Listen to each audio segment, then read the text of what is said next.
Y ahí me acuerdo anoche cuando estábamos allá en el velatorio, yo le citaba en la enseñanza la carta que Pablo le habla a Timoteo, en la segunda carta, en el capítulo 4, a partir del verso 22, cuando Pablo empieza a narrar que el fin de su venida, de su llegada, de su ida está cerca. Pablo está escribiendo una carta para decir que se va de este mundo.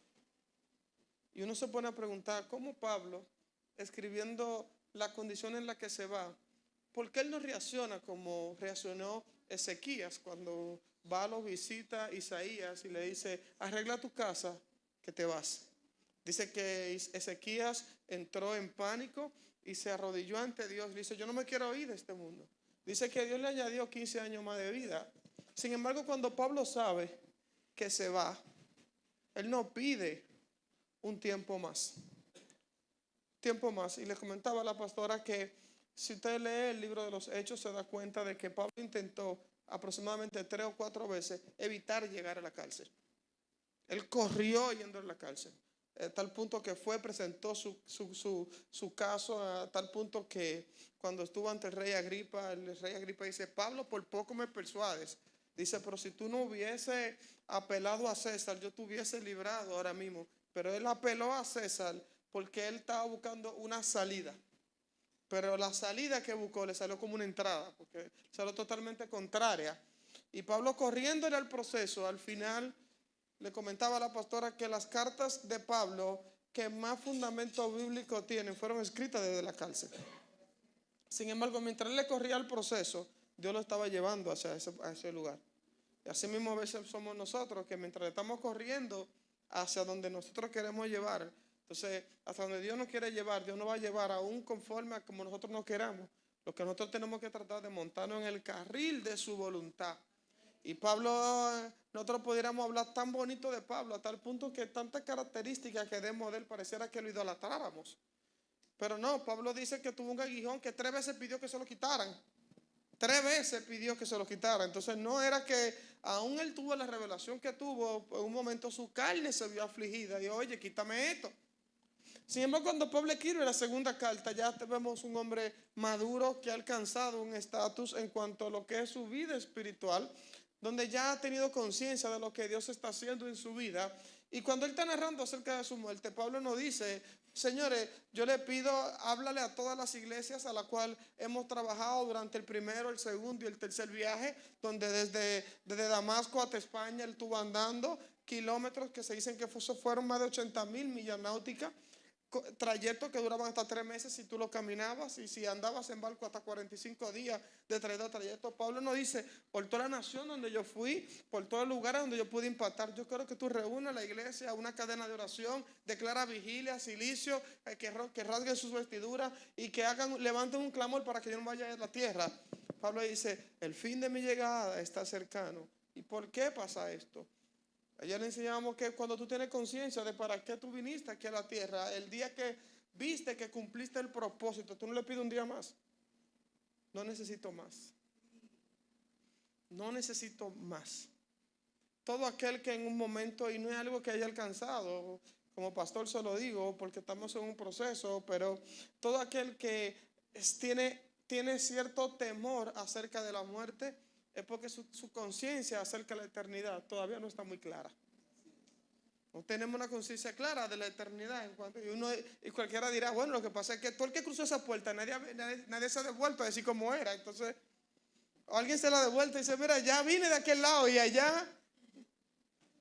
Aunque hay un hombre en la Biblia que yo creo que fue el hombre que el pique más grande que creo que pasó un hombre en la Biblia se llama Lázaro. ¿Ustedes sabían eso? Que Lázaro fue el hombre que más incómodo, que creo que fue el hombre que quizás tuvo el pique más incómodo. Ahí dirás tú, ¿por qué? Pero Lázaro está allá en el cielo. Y de repente pasaron 4 días y dijeron, Lázaro, te mandaron a buscar. ¿Para qué? Me van a traer para la tierra. Yo estoy bien aquí. Yo estoy bien aquí. ¿Para qué me van a bajar aquí a la tierra? Yo estoy bien aquí. Sin embargo, cuando tenemos conciencia acerca de la eternidad, no queremos un día más aquí en la tierra. Y oro a Dios para que nuestros ojos del entendimiento sean alumbrados, para que nosotros podamos tener conciencia y que el Señor nos diga el por qué y para qué nosotros estamos aquí en la tierra. Para que no estemos vagando de un espacio a otro, de un día, de un momento a otro. Cuando llegue ese momento, lo que tenemos que permitir que sea Dios. Que las circunstancias que nos lleguen a la vida sea producto de su propósito. Porque a veces nuestra carne está siendo maltratada o probada, pero no porque sea conforme al propósito de Dios, sino que es producto de que hemos violentado su diseño. Usted agarra y se tira de la tercera planta, de aquí o de la segunda, y usted va a morir. Pero usted no va a morir porque Dios quiso que usted muriera. Usted va a morir porque usted violentó el diseño, de que usted no está diseñado para volar. Usted no es Superman, usted no tiene alas. Entonces, el violentar el diseño te va a hacer pagar las consecuencias. Y tú vas a sufrir las consecuencias de violentar el diseño, aún no lo conozcas. Aún no lo conozcas, tú vas a sufrir las consecuencias de violentar ese diseño. Por lo tanto, es necesario que el Señor permita que nosotros podamos conocer y acercarnos más cada vez a este propósito. Pues dicho esto, yo creo que entremos a las Escrituras y tenemos un tema complejo, precisión y efectividad de la iglesia en el qué hacer. Eso tenemos de que un día, por eso hablé de vigilia, pero yo sé que ustedes quizás no aguanten más de 2 horas, tranquilos. Quizás no aguanten más de 2 horas, pero no es algo que no pretendo, señores, que en el tiempo que yo dure aquí arriba, le voy a resolver el problema de que usted entienda a plenitud de qué es esto. Pero oramos a Dios de poner la dirección, para que usted entienda el camino y usted pueda desarrollar esa autonomía y a partir de ahí usted pueda comer de manera independiente y gestionar su propio alimento. Bien, vamos a las Escrituras, vamos al libro de Jonás en el capítulo 1. Quiero así empezar con Jonás porque como estamos hablando de precisión y efectividad, tenemos el pastor dentro de la enseñanza que enseñó ahorita, dejó una gran pregunta, aunque quizá de manera explícita no la dijo, pero yo sé que queda en la mente de la gente y quiero rescatar la pregunta porque me es necesario para establecerla como fundamento basado en lo que él enseñó. Vamos a Jonás capítulo 1, vamos a leer varios versículos acerca de Jonás. Muchos de nosotros conocemos la historia de Jonás, por lo tanto simplemente la traeremos un poco a memoria. Leemos las Escrituras en la cual entendemos que en ella encontramos la palabra de Dios. Vino palabra de Jehová a Jonás, hijo de Amitai, diciendo: levántate y ve a Nínive, aquella gran ciudad, y pregona contra ella, porque ha subido su maldad delante de mí. Y Jonás se levantó para huir de la presencia de Jehová a Tarsis, y descendió a Jope y halló una nave que partía para Tarsis. Y pagando su pasaje, entró en ella para irse con ellos a Tarsis, lejos de la presencia de Dios. Él sale a Tarsis no porque Tarsis sea un destino agradable para él, sino porque él entendía que Tarsis era algo que lo alejaba de la presencia de Dios. Geográficamente, cuando vemos dónde es Tarsis, es totalmente contrario hacia donde a él lo está mandando. Entonces, como Dios lo está mandando hacia un lugar, él dentro de su decisión está interpretando que si se va totalmente contrario, se está alejando de la presencia de Dios. Entonces dice, y pagando su pasaje, no necesitó que nadie lo mandara, él mismo financió su propia movilidad, su propio vehículo. Así mismo somos nosotros. Cada vez que nosotros queremos alejarnos de Dios, siempre encontraremos un vehículo donde nos servirá como de aguaje, que nos hará creer a nosotros que nos estamos yendo. Y dice, pagando su pasaje, pero Jehová hizo levantar un gran viento en el mar. Y hubo en el mar una tempestad tan grande que pensó que se partiría la nave. Y los mineros tuvieron miedo y cada uno clamaba a su Dios. Y echaron al mar los enseres que había en la nave para descargarla de ellos. Pero Jonás había bajado al interior de la nave y se había echado a dormir. Padre, gracias. Gracias por las Escrituras, porque entendemos que ellas nos dan la dirección, Señor, por medio que en ella encontramos la palabra de Dios. Permite que sean ellas hablando a nuestras vidas y que esta venga como brújula a nosotros para que ponga la dirección correcta.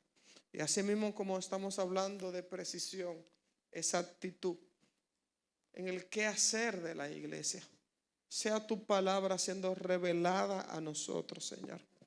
Esto, por más que nosotros queramos, no podremos lograrlo con métodos humanos, sino que sea el mismo Espíritu alumbrando los ojos de nuestro entendimiento para que nosotros podamos ver, Señor, lo que tú quieres que nosotros hagamos. Permite, Señor, que cuando la palabra venga a nosotros, nuestras vasijas estén disponibles, estén dispuestas. Y así como dice el libro de Hebreos, si oyere hoy mi voz, no endurezcáis vuestros corazones. Cuando la palabra venga a nosotros, no encuentre una resistencia, donde no encuentre nuestro corazón endurecido, sino que la misma sea encontrada como aquella semilla que necesita buena tierra. Y que cuando llegue a nuestras manos, la misma encuentre todos los nutrientes necesarios y los recursos para que la semilla pueda encontrar el ancla que necesita para que mañana pueda ser un fruto. Es tu palabra, no es la de nosotros, Señor. Padre, habla a los corazones de las personas que están en este lugar. Así como tú vienes hablando por medio de la administración, por medio de la oración. Así mismo como tú hablaste a través de la administración de la palabra por medio de la música. A través de la palabra por medio de la exhortación, por medio del pastor Pedro Castro. Ahora mismo, Señor, sigue hablando a nuestros corazones. Padre, en el nombre de Jesús. Amén y amén. El pastor empezó con una declaración acerca de lo que es Cristo es como suficiente. Nosotros estamos en un día a día un poco complejo con respecto a lo que es la palabra Cristo. Nosotros estamos pasando una situación en el día a día que sin darnos cuenta está viciada dentro de lo que es la iglesia. A tal punto que algunos predicadores dicen, y quizás nosotros podemos concluir que es en la misma dirección, cuando decimos que hoy en día la iglesia está teniendo más influencia del mundo que la iglesia en el mundo. El mundo está influenciando más en la iglesia que el mundo que la iglesia al mundo. Esto se fija en cuanto a lo que es la forma en la que piensa, la forma en que administra los recursos, la forma en que ejecuta sus acciones. Por lo tanto, si nosotros vemos cómo el mundo va caminando, nos vamos dando cuenta que el mundo está llenándose de lo que son las contrariedades de la vida. Contrariedades que parecieran como que se han normalizado. Y parte del problema que hoy estamos presenciando es cómo el mal se ha ido normalizando. Cómo nosotros algunas cosas que nos hacían ruido hoy en día las estamos aceptando. Y no simplemente que ya no nos hacen ruido, sino que las aplaudimos. Y no simplemente que las aplaudimos, sino que también las financiamos y la promovemos. En algunos casos, algunas de estas situaciones nosotros nos convertimos en maniquíes de ellas que nos utilizan para nosotros ser el modelo que promueva cierto tipo de comportamiento con respecto a lo que no debe ser la iglesia. Vemos como hoy en día, hoy se está vendiendo algo que se llama lo que es el café sin cafeína, descafeinado. ¿Qué café es ese? Café sin cafeína. Café sin café. Leche sin lactosa. Leche sin leche. Carne de soya. ¿Alguno de ustedes se ha visto frente a una vitrina de carne de soya?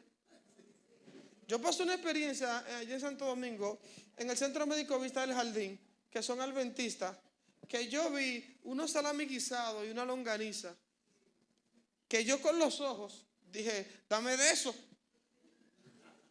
Cuando yo di esta mordida, ¿quién ha sufrido esa decepción? Carne de soya, chocolate sin cacao.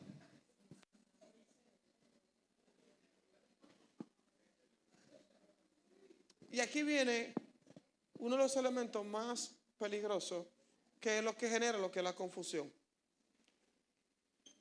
Un cristianismo sin Cristo. ¿Por qué viene la confusión en ese aspecto? Porque nosotros hablamos de que Cristo es suficiente y a veces nosotros entendemos que hablar de Cristo es incluir las 5 letras que forman la palabra Cristo. Y por lo tanto a veces entendemos que muchas cosas que poseen sus letras lo poseen a Él como esencia. Tremendo error.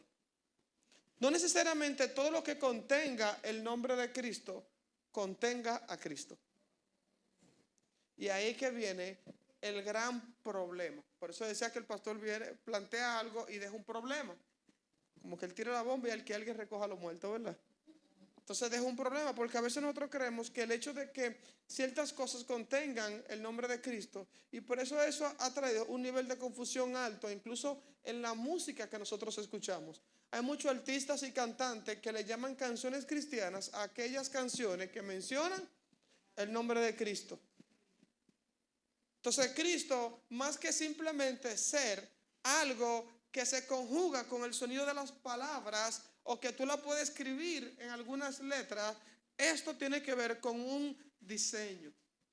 Y este diseño habla acerca de lo que es la realidad de la iglesia, no simplemente en cuanto a lo que ésta puede decir. ¿Por qué? Porque la realidad de la iglesia, si nosotros vamos a definirla, primero tenemos que entrar con el primer punto, que es definir lo que la iglesia es, y esto tiene que ver con la naturaleza de la iglesia. Por lo tanto, cuando hablamos de iglesia, no estamos hablando acerca de personas que simplemente levantaron su mano y dijeron, acepto a Cristo. Sino, cuando hablamos de iglesia, hablamos de aquella persona que no simplemente dijeron acepto a Cristo, sino que la naturaleza de esas personas han cambiado.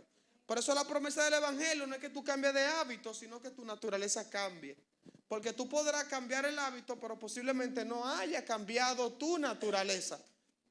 Por eso aquí entramos en un pequeño desafío que tenemos que enfrentarnos. ¿Por qué? Porque muchos de nosotros, cualquier persona que pasa por ahí afuera, tú lo citas y le dices, ¿qué es un cristiano? Él te dice de qué forma debe de vestirse, qué cosas debe de leer, qué música debe de escuchar, a qué hora debe de congregarse.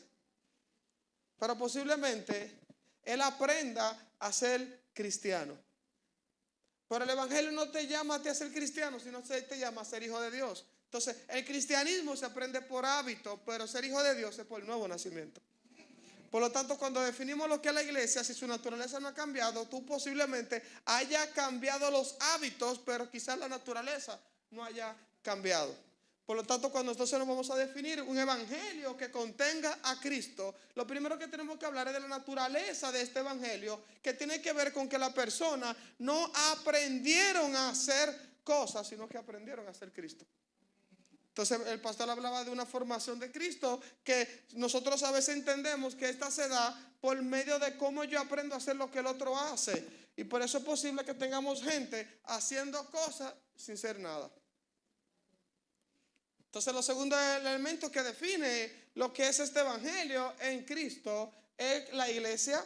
Cómo la iglesia se define que por el mensaje, lo que la iglesia dice, que esto define lo que el mensaje que esta habla y lo que la iglesia, la misión de la iglesia, que esta la define por lo que la iglesia hace. Entonces, entrando en esa actitud y efectividad,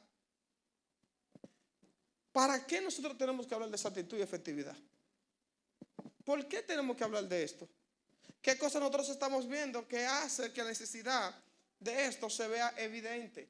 Pablo habla en 1 Corintios capítulo 9 del verso 24 al 27, él hablando acerca de la analogía de aquel que corre.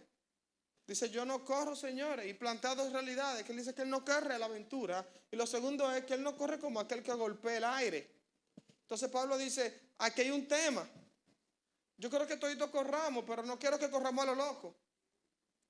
Porque si corremos a lo loco, posiblemente nosotros hayamos gastado los recursos en algo para el cual nosotros no fuimos enviados. Y yo les digo algo interesante, señores. Si usted se pone en Santo Domingo, en la mitad, si usted gira hacia atrás, se acerca hacia el sur. Y si gira hacia adelante, se acerca hacia el norte.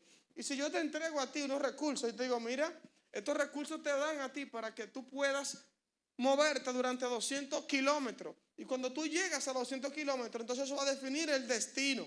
Pero si tú te vas totalmente en una dirección opuesta, posiblemente tú te muevas los 200 kilómetros. Pero mientras más estás llegando al lugar equivocado, más te estás alejando del lugar donde te tienen que llegar. Y lo peor de todo esto, ¿saben qué es? Que cuando llegaste y te diste cuenta, tomaste conciencia, ya no te quedan recursos. No te quedan recursos. Hay un ejemplo que yo pongo mucho. Hay un hombre llamado William Edward Deming. En el año 1944-45, después que finaliza la Segunda Guerra Mundial, él escribe algo, él desarrolla un método llamado calidad total. Él se reúne con los Estados Unidos y le dice, miren, ustedes lograron derribar un barco, y pone un ejemplo. Y dice, sí, nosotros lo logramos, sí. El hecho es que lo que derribó el barco fue un misil. Sí, lo sabemos, pero el hecho es que ustedes tiraron 200 misiles. Hubieron 199 misiles que ustedes lo perdieron. Entonces ustedes fueron ineficaces, fueron inexactos, no tuvieron precisión en lo que estuvieron haciendo. Así también a nosotros nos pasa, señores, nos pasa por la falta de precisión en la iglesia. La falta de precisión, la falta de exactitud nos puede llevar a nosotros a gastar los recursos que tenemos en donde no debemos de ocuparlo. Y le voy a dar un dato. La falta de precisión y exactitud, señores, en la iglesia es la madre del desánimo. Es la madre de las desilusiones. Habemos muchas personas en los ámbitos eclesiásticos cansados, desgastados. Muchos que ya engancharon los hábitos. Mucha gente que están sentados hace muchos años que se están congregando porque son fieles a la silla, pero no porque tienen una devoción por querer servir. Tú quieres involucrarlo en alguna cosa y te dicen, no, ponga otro. Ya yo pasé esa etapa. La mayoría de esas personas fue que gastaron sus recursos en cosas que no fueron dedicadas para la razón para la cual Dios la puso. Y hoy el desánimo, la desilusión, lo tienen estancado en espacios que dicen, ¿para qué lo voy a utilizar? No necesito. Ya no tengo ese ánimo. Entonces la madre de la inexactitud son esas desilusiones que hoy tenemos en la iglesia sin darnos cuenta, muchos sin ganas de hacer nada. Parte de lo que hoy estamos pasando nosotros los pastores es poder lograr que las personas se involucren en alguna cosa o que la gente entienda. La gente no quiere, hay una apatía enorme en cuanto al involucramiento eclesiástico, en cuanto al involucramiento de la visión. La gente no está valorando si esto funciona o no funciona, si esto sirve o no sirve, si esta carrera la corremos entre todos o la corre el pastor. Hasta el punto que algunos dicen, yo estoy ahí ayudando al pastor, como que la obra es del pastor. Espérate, ¿qué tú eres en este proceso? ¿Tú eres un ayudante o tú eres parte de este proceso? Porque pareciera que de manera sectorizada hemos sufrido como si fuese una trombosis. ¿Saben qué es la trombosis? La trombosis es cuando tú recibes un choque como eléctrico en el cuerpo y ya lo que la cabeza manda, el cuerpo no reacciona. Entonces pareciera como que la cabeza está mandando a una acción, pero pareciera como que el cuerpo está sufriendo una trombosis porque no vemos cómo yo muevo mis manos porque el cerebro está dando una orden. Pero aparte de lo que pasa la trombosis que produce una parálisis, que aunque mi cerebro quiera mandar el brazo, él no se mueve porque hubo como una desconexión. Y como hubo esa desconexión, ya la información que manda el cerebro, el brazo no la recibe. Entonces la falta de inexactitud e imprecisión nos tiene a nosotros muchas veces que lo que estamos dirigiendo, estamos como dando órdenes para que las cosas sucedan, pero pareciera como que parte del cuerpo está desconectado. Como que se dice algo y como que nadie reacciona. Entonces uno a veces le está pidiendo a Dios que le abra los ojos del entendimiento a los que están dirigiendo la visión, porque pareciera como que la visión es de Él, pero que no hay un involucramiento, porque la apatía, la falta de involucramiento, la falta de las cosas, como que esto le pertenece a Dios. Espérate, ¿de quién es esto? ¿Tú fuiste llamado para qué? ¿Para qué? Entonces nosotros vemos que la precisión a un médico hace que cada vez más haya salud. Bien. La precisión a un mecánico hace que cada vez más él arregle mejor un vehículo. la precisión a un empresario hace que él genere más dinero, bien, pero ¿qué tiene que traer la precisión a la iglesia? ¿Qué viene a aportar que esta precisión a la iglesia? ¿A qué le va a sumar? Entonces, la precisión a la iglesia tiene que producir tres cosas. Primero, vida. Segundo, madurez. Y tercero, perfeccionamiento.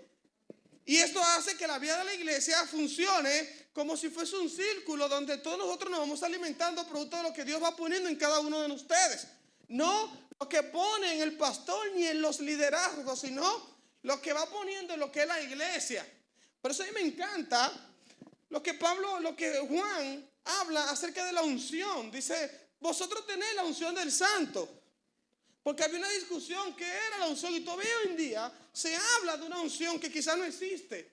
Porque se habla de una unción antiguo testamentaria, porque la unción que se define en el Antiguo Testamento, de aquella presencia que bajaba y se iba, pero no es la presencia, no es la unción que ahora, luego estando presente Cristo, existe. No de una presencia que viene y se va, sino de una presencia que viene a ser habitación en los hijos de Dios. Por eso somos su templo.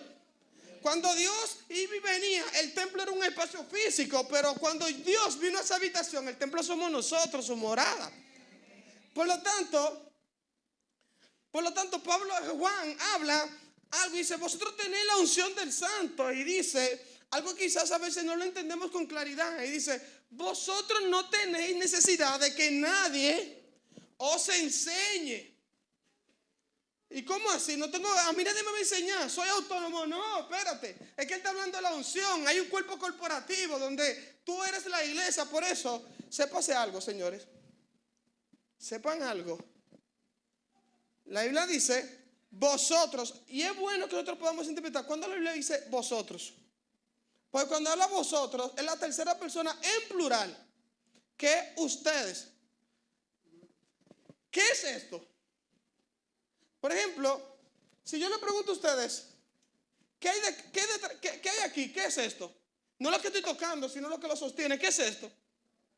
¿Una qué? Una pared. Pero esa pared está compuesta ¿de qué? De bloques. Por lo tanto, si yo agarro de la pared, despego los bloques, el bloque despegado ya no es pared. Por lo tanto, la iglesia, para ser iglesia, tiene que estar concertada. Porque todo aquel que trabaja de manera individual no es iglesia. Por eso vosotros sois el templo, no uno, no, todos. Entonces, a veces Dios habla, la Biblia menciona de manera corporativa, de cómo esa unidad tiene un funcionamiento. Entonces, por eso Juan menciona que dice, no tenés necesidad de que nadie lo enseñe. Porque la unción misma, ¿y qué es la unción misma? Aquella que está en el cuerpo. Aquella que está en el cuerpo, esa unción misma que está en el cuerpo, que no está en mí nada más, que está en el pastor, la pastora, que está en el miembro, en el profeta, en el apóstol, en el evangelista, en el que sirve, aquel que tiene los dones de administración, los dones de servicio. Esa unción que está en ustedes es la que le va a enseñar todo lo que necesita saber. Vosotros no tenéis necesidad de aprender, de que nadie te enseñe, pero ese nadie no es alguien fuera de ti, sino lo que está diciendo, nosotros no tenéis necesidad de que nadie que no tenga la unción. ¿Y quiénes son los que no tienen la unción? Los que no son iglesia. Entonces Juan está diciendo, vosotros no tenéis necesidad de que nadie que no sea iglesia te enseñe. Nadie que no sea iglesia no tiene necesidad de que te enseñe. Porque todo lo que tú necesitas saber lo vas a aprender de aquella persona que es iglesia. Y esto se pone complicado, porque nosotros hoy en día tenemos que identificar quiénes son los que están enseñándonos a nosotros. Porque hay algo que está definiendo lo que nosotros estamos aprendiendo. Y esto se define a causa de las fuentes de entrada que nosotros estamos utilizando. Que yo oigo, que yo veo, que yo toco, que yo leo. Estas son las fuentes de entrada que por los sentidos vienen a darle forma a lo que yo soy. Usted no es el resultado de lo que usted dice. No es el resultado de sus deseos. Usted es el resultado de lo que usted come. Por lo tanto, usted come por medio de la fuente de entrada. Entonces, si usted quiere darse cuenta que usted está comiendo, revise qué dice su celular, de a qué usted le está dedicando más tiempo en el día. ¿En dónde se están yendo tus sentidos? ¿Hacia dónde estás dirigiendo tus recursos de tiempo? Entonces, todas estas cosas vienen a producir lo que son la imprecisión en la iglesia. ¿Por qué? Porque usted es impreciso, porque usted no, hoy en día nosotros en cuanto a la imprecisión, estamos trabajando algo un poco complejo en cuanto a la imprecisión, porque yo quiero perfeccionarme en algo en la cual no me quiero ejercitar. Por eso esto no existe. Y le digo algo, señores, en cuanto a números. Si nosotros hablamos de números va a ser algo complejo, y es que la semana tiene 168 horas. El que más se congrega 8 horas a la semana. Si ponemos que él se congregó 4 días, 2 horas, sin contar los que llegan tarde.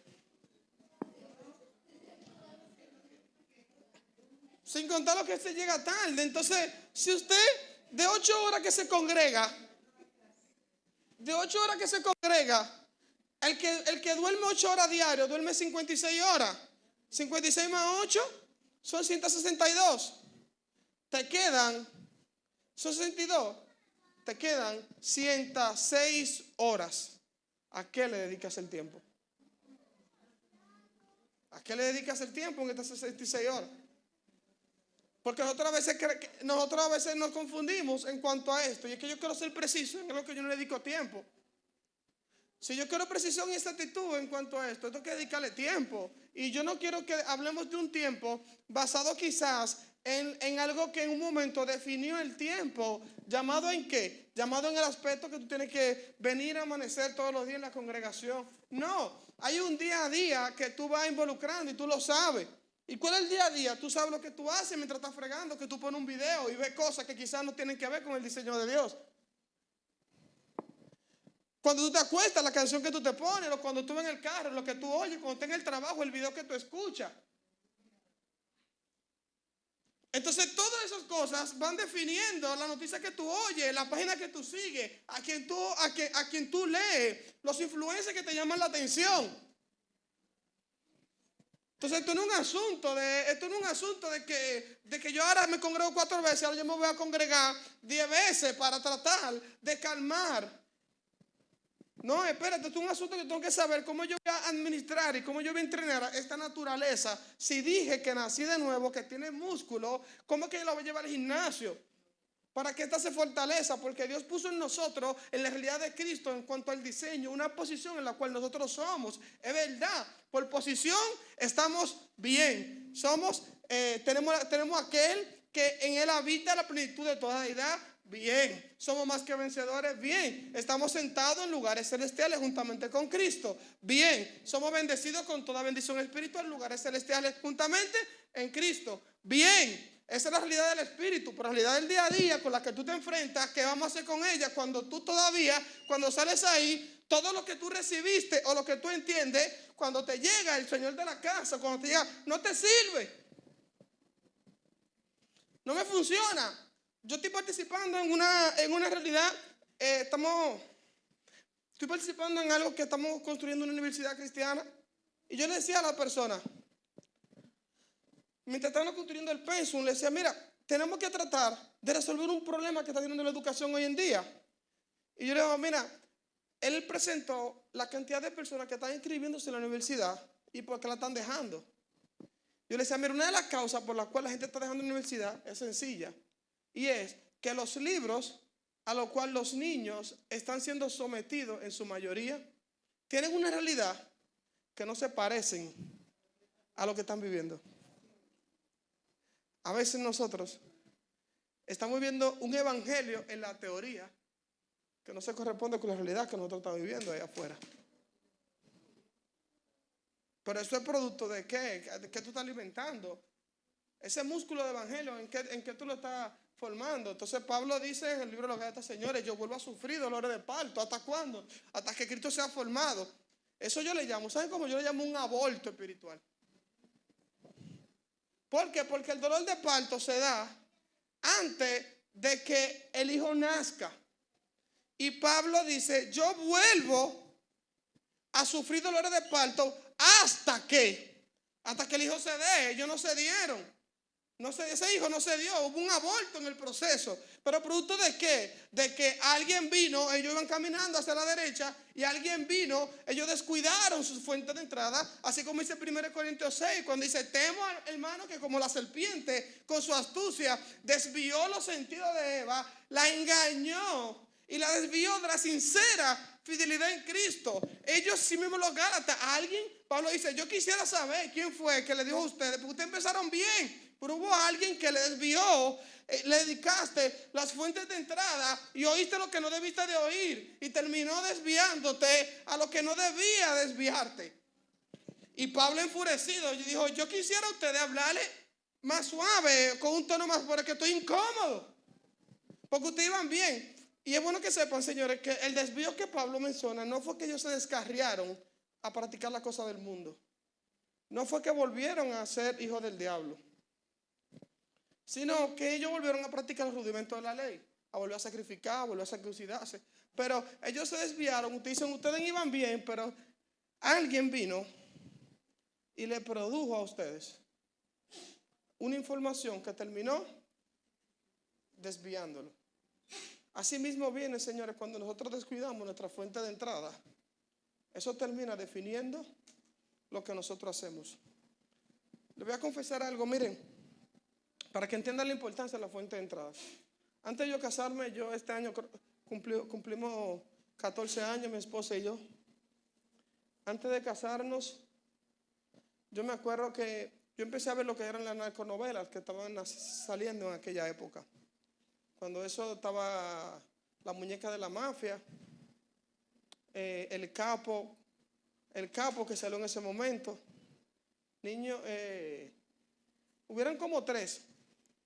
Y yo me acuerdo que cuando vino el capo, esto vino una evolución en lo que yo veía, porque el capo no vino como yo lo veía las otras, que era que yo veía un capítulo diario por el canal 2 o el 11 en aquel momento, sino que el capo vino ahora, mi hermano llevó, creo que fue un DVD, no me acuerdo, y estaban todos los capítulos juntos. Todos los capítulos juntos. Ahí fue que empezó, cuando eso estaba comenzando. Y yo me acuerdo que los últimos 2 días, cuando yo la terminé, yo me acosté, yo iba al colegio cuando eso. Yo me acosté. Un día creo que fue como a las 4 de la mañana y otro día a las 6. Y yo un día estoy sentado en la congregación. Y yo digo, yo como que entré como en esa conciencia. Yo ven acá, pero es que hay algo que no está bien. Porque yo me acuerdo que en esos procesos yo estaba en la congregación, mi cuerpo, pero cuando mi mente estaba loco, para el que está hablando, como algunos están ahora, loco, para el que está hablando se calle, para yo irme a oír o a ver. ¿Y cómo actuaba esto? Esta analogía, señores, esta analogía puede darnos risa a nosotros, pero representa una verdad estructural en el comportamiento diario de nosotros. ¿Qué pasaba? No simplemente yo me acostaba tarde, sino, estoy mezclando 2 acciones porque estoy hablando ahora de la que yo veía en la televisión, sino que yo estaba loco después que yo recargaba mi espíritu con ese contenido de 1 hora, por ejemplo, cuando era en el canal, y ya yo tenía cargada toda la información de todo lo que pasó. Entonces, al otro día, en la mañana en el colegio, yo quería encontrar a alguien que tuviese el mismo interés que yo, pero que quizás no había sido recargado el día anterior, para yo entonces recargarlo con lo que yo cargué.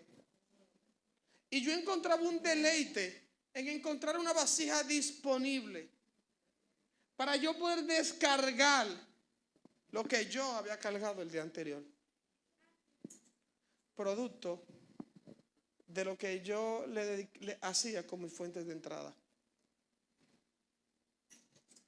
¿cómo nosotros pudiéramos llegar a ese nivel?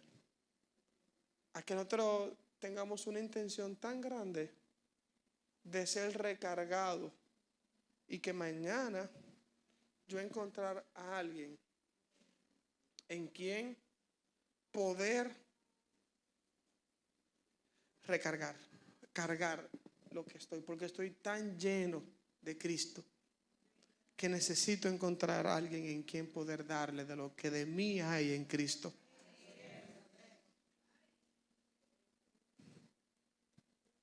Muchos de nosotros, nuestros estados definen el contenido que consumimos. Nuestros estados lo definen, que tú compartes. Y muchos simplemente no comparten nada. Y a veces tú mandas una información que tiene que ver con Dios y es imposible que lo repliquen. Pero de repente hay una crisis o algo y tú ves que todos los estados mencionando algo. Entonces a veces nosotros hacemos más eco de la mentira que de la verdad. Entremos. La precisión tiene que ver con 6 cosas. Se lo voy a enlistar porque posiblemente quizás no podamos desarrollarla toda. Pero lo voy a enlistar, tiene que ver con 6 cosas. Primero, con exactitud. Segundo, con medición. Tercero, con calibración. Calibración, tercero. Cuarta, con diseño. Quinto, con los materiales que se usan. Con materiales.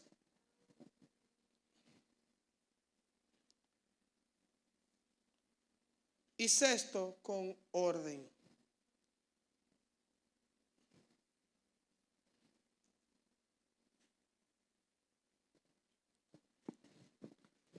Empezamos. Vamos con la primera, con exactitud. Cuando hablamos de exactitud, hablamos que la exactitud tiene que ser milimétrica. ¿Ustedes saben qué es algo que cuando se habla de exactitud que tiene que ser milimétrico? Lo milimétrico es que es la unidad de medida de longitud mínima. Bueno, antes del milimétrico está lo que es la micra, pero el milímetro, primero está, si hablamos de kilómetros, que son 1000 metros, hablamos luego de metros, hablamos después de centímetros, y antes que centímetro está milímetro. 10 centímetros son 4 pulgadas. Y 100 milímetros son 10 centímetros. 1 milímetro es algo pequeño, muy pequeño. Y si quiero ponerle un ejemplo acerca de qué se trata, acerca de lo que es la precisión milimétrica, en el año 1970 y algo, no recuerdo, en Estados Unidos con lo que fue la NASA, se conoció con lo que se llama lo que es el caso del Challenger. ¿Han oído hablar del Challenger? El Challenger fue un transportador que inventó la NASA con el objetivo de ir a la Luna. Se invirtió en aquella época casi $100 millones. Pero ¿qué pasa? Hubo una arandela que costaba menos de $4. ¿Saben qué es una arandela? Una arandela casi siempre se pone en el tornillo para ejercer presión antes que la tuerca. Básicamente. Una forma fácil. Una forma fácil. Una pequeña arandela que no costaba menos de $4. Cuando el transportador empezó, dice que duró, creo que fue 17 segundos y explotó. Oigan, ¿cuántas arandelas no se hubiesen podido comprar con los $75 millones que habían invertido? Pero algo tan simple hizo que se fuera a pique. Cuando hablamos de esa actitud, señores, a veces nosotros creemos como que cuando hablamos de no, eso no es nada, a mí no me importa, eso no, espérate. Y le digo algo, señores, que en administración, cuando la gente habla de las pérdidas, son dinero, pero yo le pregunto a ustedes, ¿qué cuesta ¿Qué le cuesta a la iglesia edificar con imprecisión y inexactitud? ¿Cuál es el precio? Y yo hago una segunda pregunta: ¿y quién está dispuesto a pagarlo? ¿Quién va a pagar la factura de edificar mal? ¿Cuáles son las consecuencias de edificar mal? Problemas generacionales, gente que se alejan de la verdad. Pero ¿quién está dispuesto a pagar esa factura? Entonces, ¿cuáles son los costos de edificar mal? De edificar de manera inexacta, de no poner las cosas como donde van. ¿Cuál es esto? Y dentro de lo que es la exactitud, hay 7 perfiles que menciona la Biblia dentro de la exactitud que nos generan a nosotros un alto nivel de confusión. Un alto nivel de confusión, porque a veces nosotros nos confundimos cuando vemos ciertas cosas y creemos que ese comportamiento a la persona le trae, ese comportamiento a veces creemos que esa persona trae esa actitud y creemos que él está edificando bien por lo que él está haciendo, y hay ciertos perfiles que nos hablan a nosotros que no funciona así. Quizás no lo mencioné todo, pero le mencioné algunos de esos perfiles, a ver si podemos avanzar, porque el tiempo no se para y ustedes no quieren vigilia. Entonces, el primer perfil que menciona la Biblia, que nos genera a nosotros un alto nivel de confusión, y antes de entrar al perfil, quiero que ustedes hagan alusión acerca de lo que es Génesis 11. Cuando nosotros hablamos de confusión, la confusión viene a nosotros si nosotros podemos utilizar algo que en interpretación bíblica se llama el principio de la primera mención. El principio de la primera mención, vemos cuándo fue la primera vez que apareció la palabra confusión en la Biblia, y aparece en Génesis capítulo 11, cuando se está hablando acerca de lo que es la Torre de Babel. La Torre de Babel nos enseña a nosotros algo muy interesante, y es que dice que el pueblo dice la Biblia que el pueblo es uno, y se puso una voz, dijo edifiquemos, y dice que el pueblo hablaba todo una misma lengua, y por hablar todo una misma lengua, entonces ellos decidieron levantar un edificio. Y dice que este edificio dijo: hagamos una torre que llegue al cielo y que nos pongamos a hacer nosotros igual a Dios. Bien, pero noten que Dios, dentro de su omnipotencia, Él tenía muchos recursos que Él podía utilizar para detener la edificación. Por Él decidió detener la edificación con una sola cosa. ¿Qué fue lo que Dios hizo para que se detuviera la edificación? Desató confusión. Pero la confusión fue el resultado de una acción que Él hizo. ¿Y cuál fue la acción que Él hizo? Puso que todo el mundo hablara una cosa diferente. Entonces, como puso que todo el mundo hablara una cosa diferente, ¿sabe qué hizo la edificación? Se detuvo. Puso que todo el mundo hablara una cosa diferente. ¿Y qué hizo? Se detuvo. La inexactitud nos lleva a nosotros a que cada quien hable una cosa distinta, y por eso la edificación se detiene. Y yo quiero decirle algo, señores, en construcción, que el hecho que estés construyendo no quiere decir que estés edificando. Porque a veces tú puedes tener los materiales correctos, puedes tener la varilla correcta, puedes tener la dosis correcta, pero si lo que estás haciendo está alejado de lo que es el diseño que Dios estableció, tú podrás estar construyendo, pero no edificando. Y yo me he dado cuenta a través del tiempo que las personas con los mismos materiales te pueden hacer una obra de arte, como otras te pueden hacer un disparate. Y muchos de nosotros, los que se han envuelto en construcción, es lo que se llama los vicios de construcción, que ven una viga torcida. Cuando tuvo una viga torcida, eso no tuvo que ver con que le faltó material, sino que le faltó que quien esté edificando tuviera precisión. Una columna donde no va, esa columna está torcida y por eso se cae la edificación. No te falta recursos, te faltó diseño.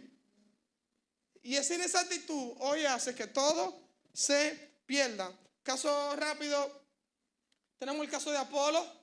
Caso de Apolo, un hombre que tiene características sumamente interesantes, menciona la Biblia: elocuente, poderoso en las escrituras, instruido desde niño. Instruido desde niño. Dice la Biblia que él era poderoso, fervoroso, espíritu fervoroso, hablaba y enseñaba con diligencia y hablaba con denuedo. Sin embargo, cuando vino Aquila y Priscila y lo oyó, le dijeron: Señor, usted habla muy bien, pero el evangelio que tú estás predicando necesita que alguien te le haga un ajuste. Hoy en día muchos de nosotros, cuando vemos a estos Apolos que predican de manera ferviente, cuando vemos que Aquila y Priscila lo escucharon, ¿sabe qué hicieron con Apolo? Diga conmigo, lo sentaron. Y le dijeron, tú necesitas algo que se aprende en la silla. Hoy en día a veces nosotros vemos a estos predicadores que llegan fervorosos y atentos, y nosotros en vez de darle la silla le damos el púlpito. Porque su fervorosidad y su denuedo y su diligencia a veces nos confunde a nosotros. Por eso oro a Dios para que ponga en nosotros el discernimiento, para que no veamos a las personas por lo que ellos hacen, sino por lo que ellos son. Y que ponga un espíritu a nosotros, que si soy yo ese Apolo, sea un espíritu enseñable, para que cuando quien me esté dirigiendo me digan, tú necesitas sentarte, y no creer que yo necesito plataforma y promoción. Entonces la actitud viene y trae niveles altos de confusión. También tenemos otro perfil, el perfil de Nicodemo. Nicodemo es la Biblia. Saben que la Biblia que Reina Valera del 60, en su traducción, no contempla de manera correcta la definición exacta de Nicodemo.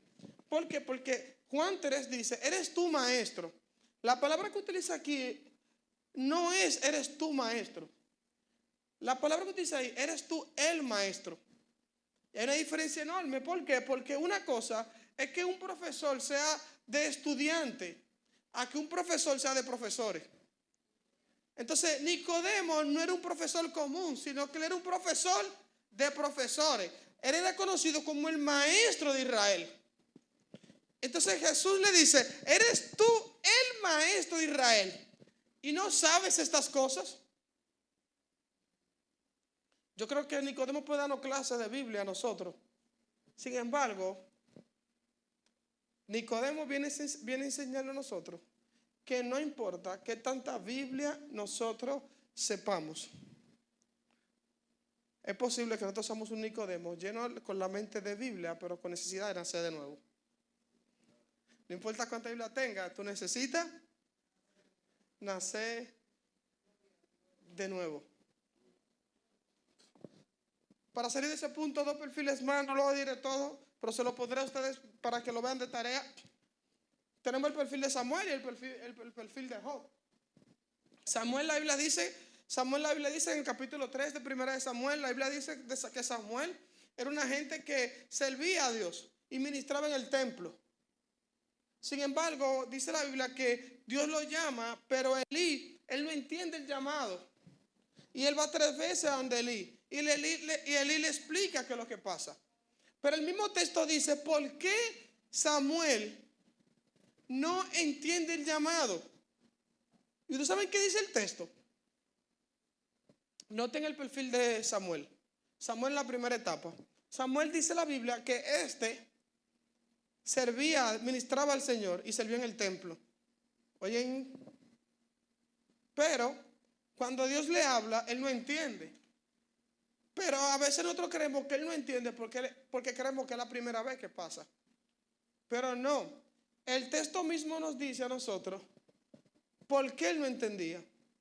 Y dice que la palabra de Dios no le había sido revelada. Dice, Samuel no conocía a Dios y la palabra de Dios todavía a él no se le había revelado. Oigan qué dos características tiene Samuel. No conocía a Dios y la palabra de Dios todavía en él no había sido revelada. Tenemos a Samuel sirviendo, ministrando a Dios en el templo sin conocer a Dios y sin la revelación de su palabra. ¿Cuántos Samueles a veces tenemos nosotros? Involucrados en las cosas de Dios sin conocer a Dios. El último perfil, para dejarlo ahí, a ver si pasa 4 minutos. Vamos a ver. El último perfil, el perfil de Job. Job, lo vengo mencionando mucho estos últimos días porque me llama mucho, me encanta la historia de Job. Job, señores, yo creo que Job es la persona que Dios mejor describe quién es Job.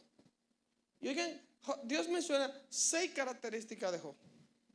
Cuando él tiene el encuentro con Satanás en las 3 veces, en el verso 4, en el verso 8, en el verso 2 del capítulo 2, se anidan las 6 características que menciona Dios acerca de Job. Y dice, ¿quién es Job? Dice, ¿acaso tú no has visto a mi siervo Job? ¿Y qué dice? Primero es su siervo. Lo segundo, varón temeroso, perfecto, apartado del mal, recto. Y la sexta la menciona en el capítulo 2, en el verso 2, luego de que le tocan su alma. Y dice, y él no ha cedido a eso. Oyen estas 6 características. Pero el capítulo 42 del libro de Job menciona de por qué Dios le trae eso a Job. Y Job dice en el 42, el verso 5, de oída te había oído, pero ahora mis ojos, ¿qué hacen? Te ven. Él era temeroso, pero no había conocido a Dios tampoco. Él era, ante la sociedad, él era un hombre moralmente correcto, pero sin conocer a Dios. Moralmente correcto, pero sin conocer a Dios. La segunda característica tiene que ver precisión, dijimos con medición. Zacarías 1:16 dice, por tanto ha dicho Jehová, yo me he vuelto a Jerusalén con misericordia, y en ella será edificada mi casa, dice Jehová de los ejércitos, y la plomada será tendida sobre Jerusalén. La plomada, señores, una forma, cuando habla la Biblia de plomada, está hablando acerca de lo que es una forma de medir, un estándar. El estándar sobre el cual yo voy a medir será establecido Jerusalén. Dios ha establecido la forma en que va a medir la iglesia. Nosotros tenemos que ver en qué forma nosotros estamos midiendo, si estamos edificando o no. ¿Cuál es el estándar? ¿Cuál es la plomada que nosotros estamos haciendo? 1 Corintios capítulo 3, verso 1, cuando Pablo habla acerca de su capacidad de hacer diagnóstico, dice, yo quise darle a ustedes de beber alimento sólido, pero le vi necesidad, que tienen necesidad de beber leche. Pablo está hablando que él tiene una capacidad de cómo hacer el diagnóstico, porque a veces la vara con la que nosotros estamos midiendo, la forma en que estamos edificando, muchas veces no es la vara correcta y posiblemente estamos haciendo algo bien, pero bien de acuerdo a cómo nosotros lo definimos. Eso yo le llamo cuando nosotros a veces estamos correctamente equivocados, haciendo bien lo que mal quizás nos enseñaron, con buenas intenciones, pero lleno de inexactitud. Entonces Pablo habla acerca de esa capacidad de identificar si lo estamos haciendo bien o mal. Y Pablo habla que él tuvo la capacidad de cuando fue a hacer el diagnóstico. Y le digo algo, señores, cuando el diagnóstico es incorrecto, la solución que aplicamos como verdad es una mentira. Cuando el diagnóstico es incorrecto, la medida de verdad que apliquemos será una mentira. Eso es como cuando tú agarras, que yo te diagnostico que tú tienes problemas de depresión alta. Pero tú que tienes una fiebre y agarro y te meto algo por una hipertensión y te acelera el corazón y termino matándote. La solución a veces mata a la gente. Una cura te mata. ¿Por qué? Porque cuando el diagnóstico es incorrecto, la medida de verdad que apliquemos es una mentira. Lo tercero que tiene que ver la exactitud con calibración. Los instrumentos tienen que ser calibrados. Y miren, mientras más valor tiene lo que yo voy a medir, más valor tiene la exactitud de lo que yo estoy haciendo. Si no, pregúntale a un joyero. No hay una cosa que revise más si el peso está bien que aquel que está vendiendo oro. Porque cada gramo son 3.300 pesos, 4.300 pesos, cada gramo. Por lo tanto, quien va a vender su oro no quiere ni que un gramo se le pierda. Por lo tanto, aquí edificar es necesario que nuestro sentido y nuestra forma estén calibradas, porque estamos hablando de elementos que son eternos. Por lo tanto, el valor debe ser sumamente importante para lo que yo estoy haciendo. Voy volando.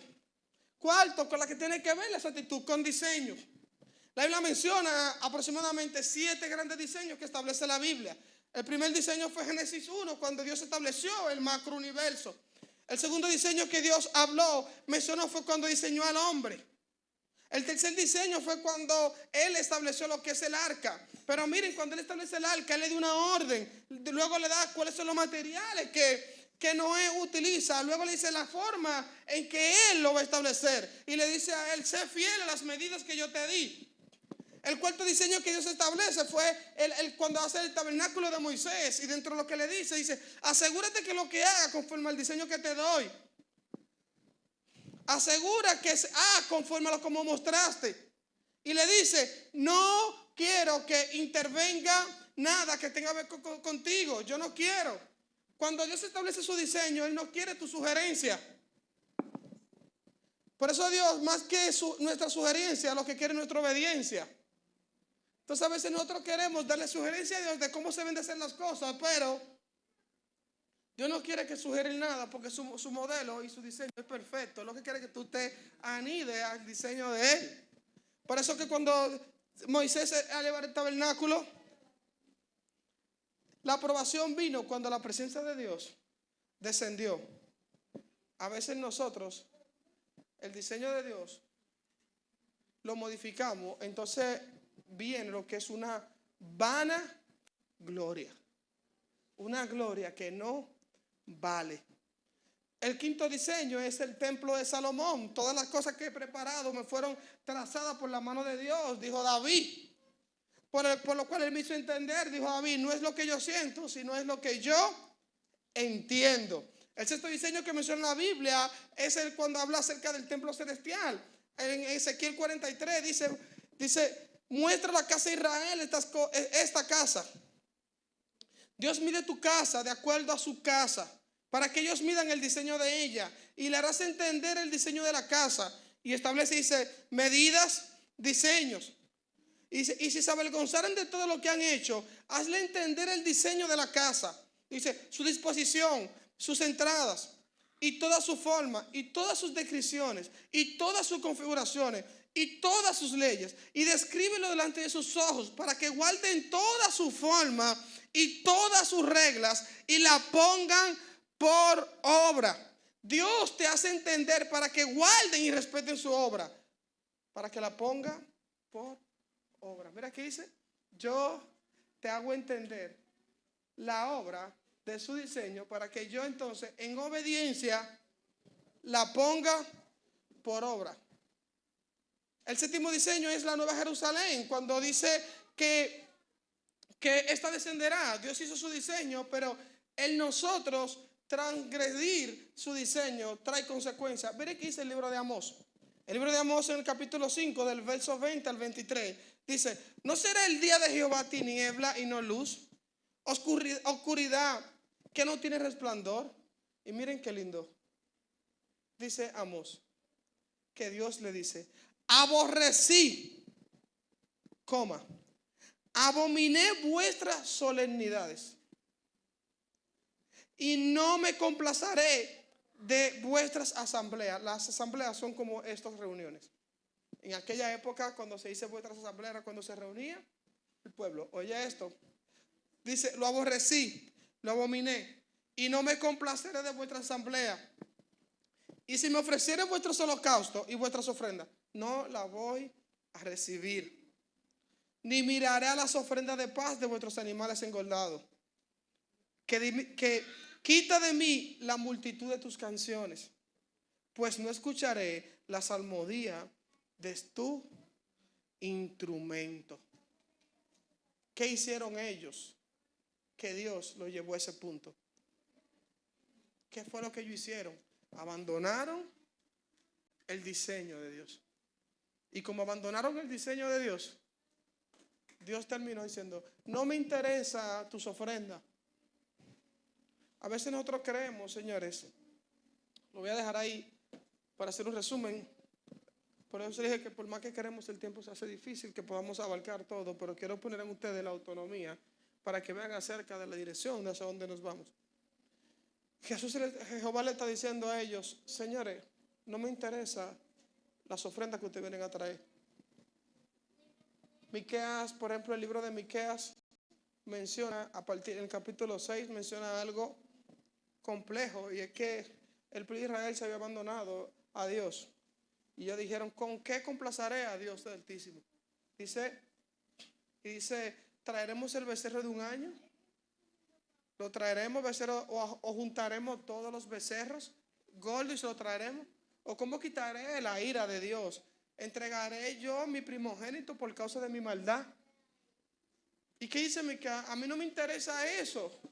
Me interesa la fidelidad de ustedes, que ustedes sean fieles a lo que yo estoy estableciendo en mi palabra. Eso es lo que Dios quiere. Dios, a veces nosotros queremos adornar las cosas de Dios, y dentro del adorno está más lleno de cosas internas que nosotros queremos lograr, pero abandonando el diseño que Dios quiere establecer. Y a veces nosotros nos hemos alejado de lo que Dios quiere por complacer lo que nosotros creemos que Dios quiere. Y Dios dice que no va a escuchar lo que dicen nuestras canciones, no recibirá nuestras ofrendas. Le dijo al pueblo de Israel por medio del libro de Amós: Dios no está interesado en que nosotros hagamos y nos inventemos cosas nuevas, sino que nosotros le seamos fieles al diseño que Dios estableció. Porque si no le somos fieles al diseño que Dios, no va a haber forma que nosotros seamos precisos y exactos en estas cosas, en el qué hacer de la iglesia. Por eso es que muchos de nosotros confundimos lo que la iglesia tiene que hacer con nuestra forma, a mí se me ocurre de tal forma. Espérate, Dios quiere que todos hablemos una misma cosa para que el edificio entonces pueda crecer. No que edifiquemos con ladrillos que todos son iguales, sino con piedra viva, donde cada uno tiene una grasa diferente, pero se unen